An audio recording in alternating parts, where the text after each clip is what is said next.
Kekalahan timnas Indonesia melawan timnas Irak Kamis sore di Gelora Bung Karno tentunya meninggalkan kesedihan mendalam bagi supporter Indonesia. Namun kita tidak boleh berlarut pada kesedihan. Laga berikutnya sudah menanti. Indonesia harus menang melawan Filipina dalam laga lanjutan kualifikasi Piala Dunia 2026 ini. Kita akan ulas bersama dengan jurnalis sepak bola TV One, Putri Viola yang sudah berada di studio pagi ini. Selamat pagi, Putri. Pagi, Jul. Gimana kabarnya setelah Kabarnya alhamdulillah baik, tapi yang pasti agak sedikit sedih juga melihat Indonesia kalah dari Irak pada pertandingan kemarin sore. Tapi yang pasti apresiasi tetap harus kita berikan kepada para pemain kita yang sudah itu upaya terbaik mereka berjuang mati-matian di lapangan pada pertandingan kemarin. Putri menganalisanya seperti apa nih? Kita kalah 2 gol tanpa balas pada pertandingan sore hari kemarin. Ya, hasil pada pertandingan kemarin, Hijul, kalau kita lihat ini semakin menguatkan hegemoni Irak atas Indonesia tentunya. Kita tahu betapa panjang penantian kita untuk bisa meraih kemenangan dari Irak. Kalau kemarin sudah sempat kita bahas, 24 tahun kita sudah menanti untuk bisa menjadi pemenang saat kita berhadapan dengan Irak. Tapi rupanya pertandingan kemarin ini menunjukkan kepada kita bahwa Irak ini masih menjadi sebuah negara, sebuah timnas yang menjadi momok bagi Indonesia. Itu yang pertama. Yang kedua, rasanya hasil pertandingan kemarin, kemudian juga bagaimana pola permainan yang dipertontonkan oleh Irak, ini semakin menunjukkan kepada kita bahwa angka ranking FIFA memang di atas kertas, tapi itu tidak bisa disepelekan karena gap yang jauh dari peringkat kita 134 dengan peringkat mereka 58 terlihat ternyata di lapangan hijau. Bagaimana kalau kita lihat para pemain Irak ini yang di babak pertama ini sebenarnya mendapatkan tekanan terus-menerus dari para pemain kita yang agresif di sisi kiri dari Irak. Ternyata mereka ini mampu bisa mengatasinya. Mereka ini sama sekali tidak tertekan. Bahkan lama-kelamaan kalau kita lihat para pemain Irak ini semakin nyaman, semakin menemukan ritmenya. Dan di sisi kebalikannya yaitu timnas kita ini semakin miskin kreativitas, semakin tidak terlihat variasi-variasi serangan setelah itu. Nah, itu kita lihat. Kemudian satu yang juga kita bisa acungi jempol dari Irak ini. Bagaimana ketika gol di babak pertama mereka dianulir, para pemain ini tidak jatuh mentalnya, tidak jatuh semangatnya. Karena biasanya ketika para pemain ini mencetak gol dan dianulir oleh wasit, ini bisa memberikan dampak yang cukup kuat untuk psikologis dan juga beban mental bagi para pemain. Tapi ternyata para pemain Irak tidak menunjukkan hal itu. Nah, yang kalau kita bisa lihat, saya hanya mengutip dari apa yang dikatakan oleh Coach Sinteyong, begitu bahwa yang menjadi penyebab dari timnas kita mendapatkan kekalahan kemarin adalah yang sangat disayangkan, banyak sekali kesalahan-kesalahan pribadi, kesalahan individu yang terjadi. Ada kartu merah yang didapatkan oleh Jordi Amat, yang sehingga membuat tim kita yang kemudian buntu secara kreativitas semenjak menit 59 ketika Jordi Amat keluar harus bermain dengan 10 pemain. Jadi bisa bayangkan bagaimana sulitnya menembus pertahanan dari Irak apalagi dengan 10 pemain. Kemudian juga kita tahu gol kedua dari Irak itu ada blunder dilakukan oleh kiper Hernando Ari. Nah, ini juga menjadi salah satu kesalahan individu yang menjadi PR bagi Coach Sinteyong. Ada satu lagi catatan dari Coach Sinteyong adalah mispass ataupun juga passing yang berjalan tidak akurat, passing yang tidak berjalan mengalir sehingga permainan dari timnas kita tidak berkembang. Itu merupakan koreksi-koreksi yang disampaikan oleh Coach Sinteyong. Dan ternyata ini bukan hanya disampaikan oleh Coach Sinteyong, tapi Ketua Umum PSSI juga, Pak Erick Thohir, menyatakan bahwa permainan kita kali ini memang baik, tapi kesalahan-kesalahan individu menodai permainan timnas kita. Itu yang jadi catatan rasanya pada pertandingan kemarin. Tapi ini bisa menjadi evaluasi pertandingan pada sore hari kemarin. Kita masih berada di peringkat kedua grup F. Betul. Pertandingan selanjutnya kita akan melawan Filipina. Bagaimana tanggapan dari Putri? Ya, ini kita bicara juga bagaimana skenario kita untuk bisa lolos ke babak berikutnya, yaitu babak ketiga berhadapan dengan Filipina. Tidak ada kata lain selain kemudian meraih kemenangan. Kita harus kalahkan Filipina. Karena jika kita imbang ataupun juga kalah dari Filipina, artinya kita menggantungkan nasib kita untuk bisa lolos ke babak berikutnya dari pertandingan antara Irak berhadapan dengan Vietnam. Dan itu sama sekali nggak enak kan tentunya. Kita tidak bisa mendapatkan tiket secara otomatis, tapi harus menunggu bagaimana hasil pertandingan dari lawan. Betul begitu. Nah, ada satu yang mungkin ini bisa jadi sorotan kita, bahwa kita harapkan kekalahan kemarin tidak membawa dampak yang cukup kuat terhadap kondisi psikologis para pemain.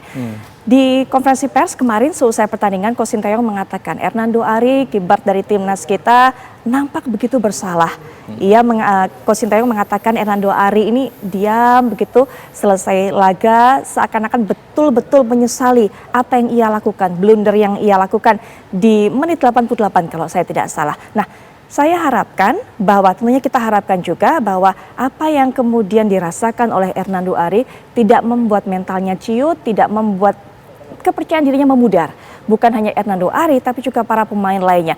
Kita sudah bahas kemarin pagi Hijul bahwa di 3 pertandingan terakhir yang berlangsung di GBK ini Indonesia tidak mendapatkan kekalahan begitu. Nah, ketika kemarin dengan kepercayaan diri yang tinggi masuk ke lapangan melakoni pertemuan berhadapan dengan Irak begitu, ternyata hasilnya bukan hanya kalah tapi timnas kita gagal untuk bisa menceploskan bola ke jala dari Irak, gagal untuk bisa menembus pertahanan Irak. Ini kan pasti membawa dampak tersendiri bagi para pemain. Nah, yang kita harapkan supaya kepercayaan diri mereka tidak memudar, supaya mereka tetap semangat untuk bisa menjalani pertandingan berikutnya. Soal Hernando Ari tadi ada catatan dari Sintayong mengatakan bahwa rasanya kita akan memberikan waktu 2 sampai 3 hari ke depan bagi Hernando untuk bisa menenangkan diri sehingga kita akan lihat Hernando yang mungkin nanti sudah siap kembali bermain dengan kekuatan sepenuhnya all out pada saat berhadapan dengan Filipina Selasa 11 Juni mendatang. Akan ada perubahan line-up nggak menurut dari Putri ini ketika melawan Filipina nanti hari Selasa? Betul. Nah, dengan kartu merah Jordi Amat, artinya Jordi Amat juga tidak bisa nanti dimainkan di pertandingan berikutnya, pasti ada perubahan pemain. Ada beberapa pemain kemarin yang mendapat catatan kerap melakukan blunder, kerap melakukan kesalahan passing. Apakah nanti menjadi pemainnya diganti oleh Coach Sintayong? Pasti sang pelatih yang tahu, tapi rasanya kita juga bisa memberikan kesempatan kepada untuk bisa melihat Jay Itzes kalau sudah fit bisa dimainkan, kemudian juga nama-nama lain yang nanti mungkin bisa mengubah keadaan. Itu yang kita harapkan. Tapi yang pasti di hari-hari yang tersisa ini mereka harus bisa recovery, bukan hanya soal energi, bukan hanya soal tenaga mereka, tapi juga soal kondisi mental mereka. Itu yang kita harapkan supaya tadi sudah kita sebutkan bersama di awal bagaimana skenario lolosnya Indonesia ini tidak bergantung pada hasil Irak berhadapan dengan Vietnam, tapi bisa meraih kemenangan atas Filipina sehingga perjalanannya juga bisa lancar untuk menuju babak berikutnya. Jangan sampai menggantungkan nasib pada Vietnam begitu ya. Tapi sedikit kalau Putri bisa menganalisa Vietnam melawan Irak ini bagaimana tanggapan dari Putri? Vietnam melawan Irak ini akan menjadi sebuah pertandingan yang cukup seru karena masih ada kesempatan bagi Vietnam juga untuk bisa meraih ke babak berikutnya dengan catatan juga kalau andai kata Indonesia ini kalah dari Filipina. Tapi artinya Vietnam betul-betul akan menggunakan kesempatan terakhir mereka untuk bisa mendapatkan poin maksimal dan kita tahu Vietnam ini luar biasa energinya, kecepatannya, kemudian mereka juga sebuah tim yang cukup solid dan tidak bermain secara individu. Kita lihat sudah menjadi bukti di beberapa pertandingan sebelumnya termasuk saat berhadapan dengan Indonesia. Dan yang pasti Vietnam ini memang cukup menjaga konsentrasi dan juga bisa konsisten dari awal hingga akhir. Mereka seakan-akan nggak pernah kecapean ataupun kehabisan energi. Nah, ini yang nanti kita akan lihat saat berhadapan dengan Irak. Dan kita tahu juga sudah kita bahas tadi bagaimana Irak ini betul-betul bisa menguasai permainan dan juga tidak gampang terpancing dengan apa yang dipermainkan oleh tim lawan. Itu yang juga menjadi sebuah kunci kemenangan dari Irak. Jadi nanti kita lihat Irak juga punya pemain, baik itu pemain inti maupun pemain pelapis yang cukup sama, level skillnya juga bisa mereka tidak terpaut jauh sehingga nanti ini juga menjadi sajian menarik. Kalau kita bicara mengenai tadi sudah saya singgung soal konsistensi berhadapan dengan Vietnam, nah saat berhadapan dengan Irak kemarin kita tidak bisa melihat Indonesia bermain cukup konsisten, hanya bisa menguasai permainan itu di beberapa menit di babak pertama. Yang kita harapkan saat berhadapan dengan Filipina, mereka tampil tanpa tekanan, mereka bisa mengkonversi semua peluang dan bisa menjaga konsistensi dari awal hingga akhir. Itu yang kita harapkan, Ijul. Ya. Jadi bisa memberikan kejutan juga begitu ya Vietnam. Betul, kita kembali, kalau kita lihat Filipina, pemain yang patut diwaspadai oleh Garuda ini apa? Banyak sekali kemudian pemain Filipina ini ataupun juga tim Filipina ini menunjukkan permainan yang mungkin bisa menjadikan kejutan bagi Indonesia saat berhadapan dengan Indonesia pada hari Selasa. Karena kalau kita lihat juga kemarin saat berhadapan dengan Vietnam, ini mereka mampu menciptakan peluang dan juga mampu menjeploskan 2 gol ke gawang dari Vietnam pada pertandingan kemarin. Artinya juga cukup besar kans bagi Filipina untuk bisa merobek tembok pertahanan kita, menciptakan peluang-peluang juga. Nah, ini yang akan diuji nanti adalah lini belakang kita. Bagaimana lini belakang kita ini bisa cukup solid, bisa menjaga pertahanan dan tidak ada blunder ataupun juga kesalahan passing yang kembali dilakukan.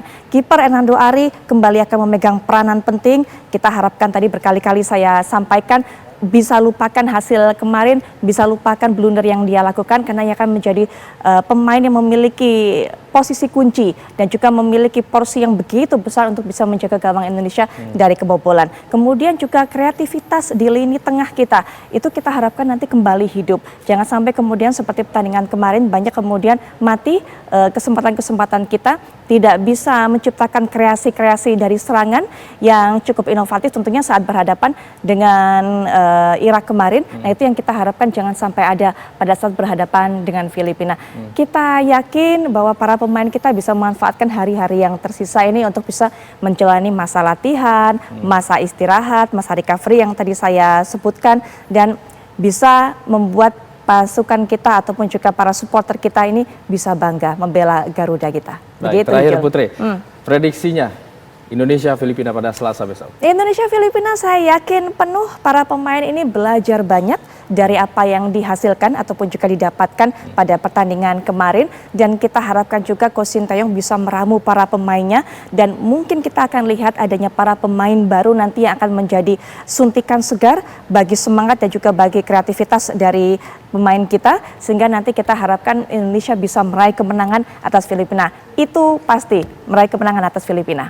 Baik, terima kasih Putri Viola atas waktunya dan juga analisanya. Kita harapkan tentunya Indonesia bisa mengalahkan Filipina pada Selasa besok ya.